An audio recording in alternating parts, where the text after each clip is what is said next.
ಕರ್ನಾಟಕದ ಒಂದು ಸಣ್ಣ, ಶಾಂತ ಗ್ರಾಮದ ಮಧ್ಯೆ ಒಂದು ಸುಂದರವಾದ ಮಾವಿನ ಮರ ಇತ್ತು.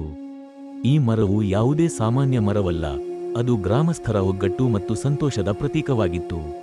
ಪ್ರತಿ ಬೇಸಿಗೆಯಲ್ಲಿ ಅದು ಸಿಹಿಯಾದ ಮಾವಿನ ಹಣ್ಣುಗಳನ್ನು ಕೊಡುತ್ತಿತ್ತು ಮತ್ತು ಇಡೀ ಗ್ರಾಮವು ಸೇರಿ ಫಸಲು ಸಂಭ್ರಮವನ್ನು ಆಚರಿಸುತ್ತಿತ್ತು.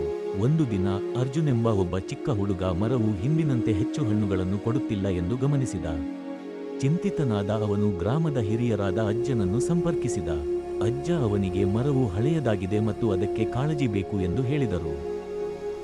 ಅರ್ಜುನ್ ಮರವನ್ನು ಉಳಿಸಲು ನಿರ್ಧರಿಸಿದ.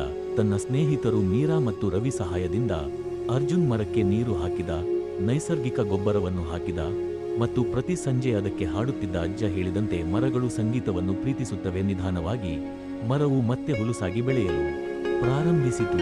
ಗ್ರಾಮಸ್ಥರು ಮಕ್ಕಳ ತ್ಯಾಗ ಮತ್ತು ಕಾಳಜಿಯಿಂದ ಆಶ್ಚರ್ಯಚಕಿತರಾದರು. ಬೇಸಿಗೆ ಬಂದಾಗ ಮರವು ಚಿನ್ನದಂಥ ಮಾವಿನ ಹಣ್ಣುಗಳಿಂದ ತುಂಬಿತ್ತು. ಗ್ರಾಮಸ್ಥರು ಮಾವಿನ ಹಬ್ಬ ಎಂಬ ಒಂದು ಭವ್ಯ ಉತ್ಸವವನ್ನು ಆಯೋಜಿಸಿದರು. ಅಲ್ಲಿ ಅವರು ನೃತ್ಯ ಮಾಡಿದರು, ಜಾನಪದ ಗೀತೆಗಳನ್ನು ಹಾಡಿದರು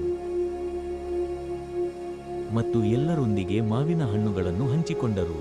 ಅರ್ಜುನ್ ಮತ್ತು ಅವನ ಸ್ನೇಹಿತರು ಹೀರೋಗಳಾಗಿ ಹೊಗಳಿಸಿಕೊಂಡರು ಮತ್ತು ಮಾವಿನ ಮರವು ಪ್ರೀತಿ, ಕಾಳಜಿ ಮತ್ತು ಸಮುದಾಯದ ಪ್ರತೀಕವಾಯಿತು.